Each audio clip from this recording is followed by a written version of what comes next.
हरे कृष्णा। आज एक सत्य घटना पे चर्चा करेंगे। एक सत्य घटना बताता हूँ, बहुत अच्छे इंटरेस्टिंग बात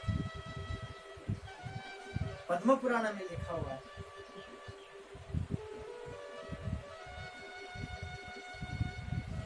ये गांव के अंदर दो भाई थे। बड़ा भाई भक्ति नाम का कुछ करता ही नहीं था, भक्ति नहीं मानता था, भगवान को नहीं मानता था। छोटा भाई जो वो डिवोटी था, वो भगवान के भक्त थे। एक बार घर पे आकर के बोलता है, आज मैं घर में कीर्तन रखना चाहता हूँ और उसके साथ प्रसाद भी रखूंगा। तो बड़ा भाई मना करता है, जिससे घर के अंदर कोई कीर्तन वीर्तन नहीं होगा, कोई प्रसादम नहीं होगा, कोई मेरे घर में नहीं आना चाहिए, मैं किसी का शकल नहीं देखूंगा। तो बड़ा भाई ऐसे चिल्ला करके बोलता है, तो ये रिक्वेस्ट करता है, मनाता है। तो कुछ देर के बाद बड़ा भाई बोलता है, लेकिन एक शर्त पर, मैं मेरा बेडरूम के अंदर, कमरे के अंदर मैं मेरा दरवाजा बंद करके रहूंगा, ना मेरे को सुनना है, ना मेरे को उसमें कुछ करना है, ना मेरे को किसी का शक्ल देखना है, ना मैं बाहर निकलूंगा। तो छोटा भाई बोलता, कोई बात नहीं, ठीक है। तो बड़ा आयोजन करता है, अपने भक्तों को बुलाता है। तो जो भी भगवान के जो कीर्तन उनके करने वाले हैं, नाम संकीर्तन करने वाले, वो सारे घर पे आते हैं। सब तैयारी करता है ये छोटा भाई, तैयारी करके कीर्तन की शुरुआत होती है। मस्त, बहुत आनंदमय, एकदम जोरदार घर के अंदर कीर्तन होती है। प्रसाद का भी सारे व्यवस्था रखता है। प्रसादम, कीर्तन के बाद में प्रसादम सबको करवाता है। ठाकुर जी का अच्छे से पूजा करके कीर्तन हो करके प्रसादम होता है। होने के बाद जब वो भक्त लोग, जो गुरु महाराज जो उनके घर में आए थे, वो जाने लगते हैं। जाते टाइम में पूछते हैं, क्या आप बता रहे थे आपके भाई भी घर में है, आपके एक बड़ा भाई है?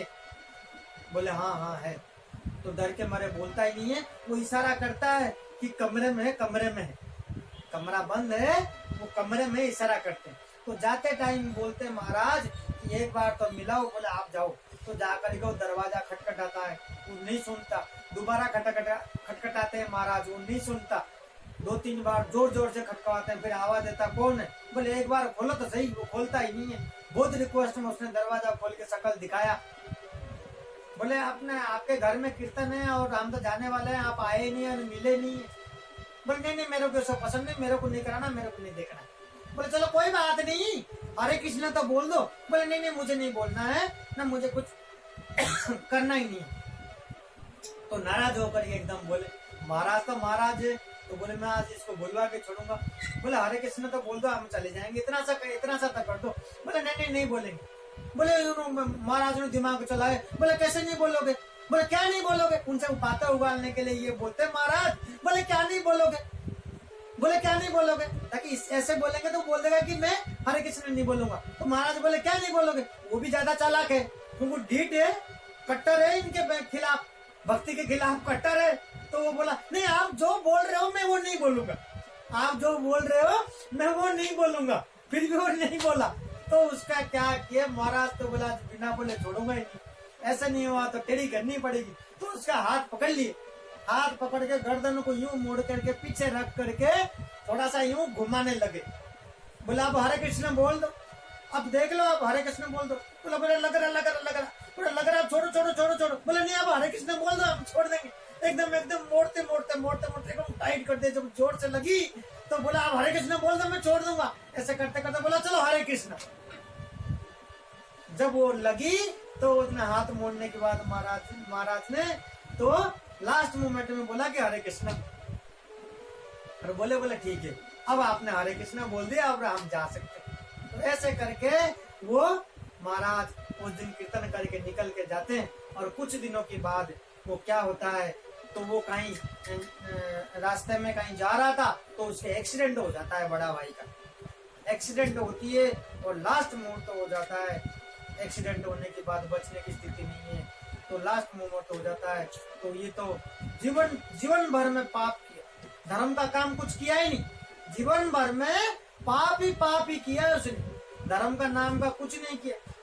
तो लास्ट मुहूर्त में यमराज आते हैं इनके पास, तुमको पाप किया।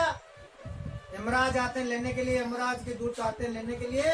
यमराज सोचते हैं कि जब लेकर के इसका पन्ना खोलते हैं, जब कुंडली खोलते हैं, इसका जीवन सारा कहानी देखते हैं कि ये किसके डिपार्टमेंट का, ये भगवान का क्या हमारी है, तो लास्ट में पूरा पन्ना पढ़ने के बाद सारे पाप ही पाप जीवन भरा हुआ है, एक जगह खाली लिखा हुआ भगवान के नाम लिया हुआ हरे कृष्ण। तो यमदूत जो आए थे वो बड़ी समस्या में पड़ जाते हैं, सोचते हैं कि क्या करें, इसमें एक बार तो लिया लेकिन ये हमारी होगा, उनके पास जाएगा, क्या करना चाहिए। तो इस तरीका से सोचते सोचते बोले यार किससे पूछें, क्या करें।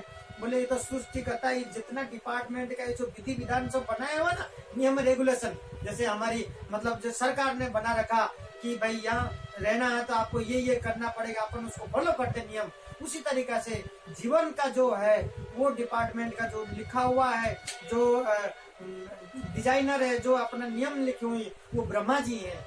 तो यमराज सोचे, यमदूत ने तो बोले चलो ब्रह्मा जी के पास इसको लेके चलते हैं, तो वो बताएंगे कि क्या है। इस तरीका से अपन उनसे पूछते हैं हम लेंगे क्या लेगा, तो इसको लेकर के बोलते चल ब्रह्मा जी के पास चल।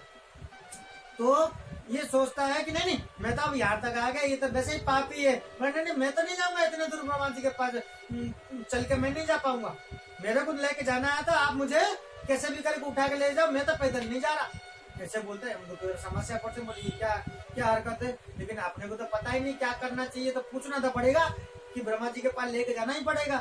बोलते नहीं जाना है तो मुझे एक पालकी लाओ, मुझे बैठाओ लेके चलो। तो पालकी लेकर के आते हैं, यमदूत ने इनको पास लेकर के जाते हैं बीच में नारद जी मिलते। बोले यमदूत सोचता है कि नारद जी से पूछ लेते हम, तो नारद जी से पूछते, नारद जी तो कोई सारे बातें बताते ऐसी ऐसी स्थिति है। तो नारद जी बोलते हैं ये तो मैं तो नहीं बता पाऊंगा, मेरा तो क्या है, मैं तो सिर्फ भगवान के याद करता हूँ बस।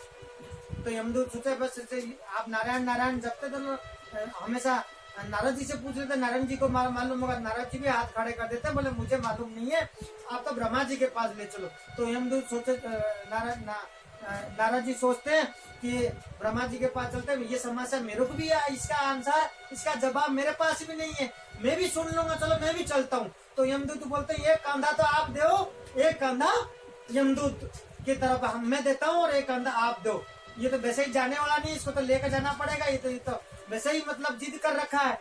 तो यमदूत एक तरफ, नारद एक तरफ, तो पालकी में बैठा हुआ पापी, तो इनको लेते हुए ब्रह्मा जी के पास जाते हैं। और ब्रह्मा जी के पास जैसे पहुंचते हैं, ब्रह्मा जी देखते ही खड़े होकर के प्रणाम करने आ जाते हैं।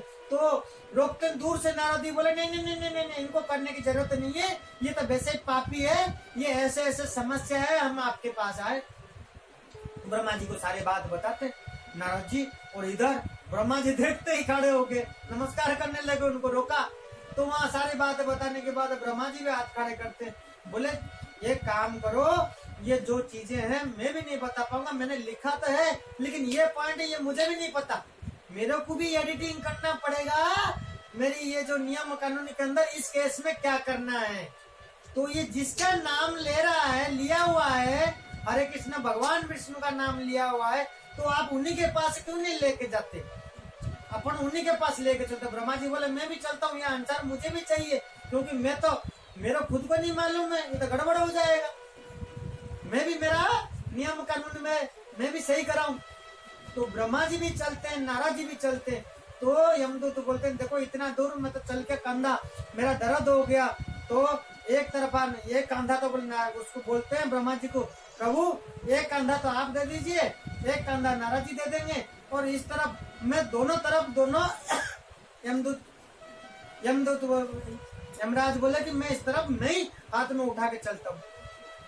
तो ऐसे करके वहाँ गोलोक धाम पार करके वहाँ जाके वैकुंठ में पहुँचते हैं भगवान विष्णु के पास। तो जब पहुँचते हैं उनको बोलते हैं, तो ये सारी समस्या बताते हैं। भगवान विष्णु को देखते हुए पालकी में वो बैठा हुआ है, ब्रह्मा जी खुद, नारद जी हैं और यमदूत हैं। तो ये सब मिल करके वहां पहुंच गए, जा करके वहां पे कहाँ पहुंचे, भगवान विष्णु के पास पहुंचे। तो जब वैकुंठ पार करके वहां पहुंचते हैं, तो भगवान देख करके इनको डांटते हैं, पहले सबसे पहले डांट करके पूछते हैं, सारे समस्या सुनते हैं, सुनने के बाद डांटते हैं, डांट करके बोलते हैं मैंने ये चीजें भगवत गीता में पहले से ही लिखा हुआ है, मैंने भगवत गीता, आप कुछ पढ़ते ही नहीं हो क्या?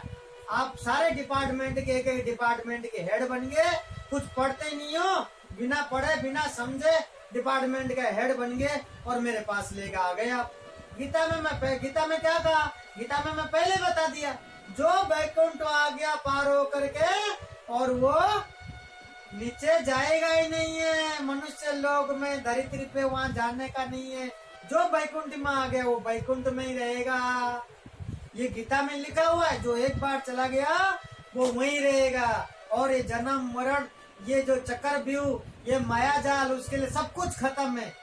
लेकिन ये तो पालकी में लेके पहुंच गए वैकुंठ पार करके, अब वो कैसे आएगा? वो हमेशा के लिए वैकुंठ में प्राप्त हुआ, वैकुंठ प्राप्त हो गया, वैकुंठ में रहा। तो ये विष्णु भगवान के पास पहुंचे थे। इसी तरीका से इन भगवानों को बीच में ऐसे कंफ्यूज था, तो ऐसे एक पापी था जो उनको वैकुंठ प्राप्त हो गया था सिर्फ एक भगवान के नाम लेते हुए। आप सोचो, एक बार भगवान के नाम लेने में ये इतना चीजें प्राप्त होती है। अपन बार बार भगवान के नाम लेकर के भक्ति करेंगे तो हमारे जीवन क्या नहीं होगा, आप ये सोचो। और मैं ये निवेदन करूंगा सभी को हमारे को भक्ति करनी चाहिए। तो इसी तरीके से कृष्ण भक्ति सबसे श्रेष्ठ है। तो भगवान परम पुरुष परमात्मा श्री कृष्ण भगवान को हमेशा भक्ति करनी चाहिए। फिर अगले अध्याय में चर्चा करेंगे। हरे कृष्ण।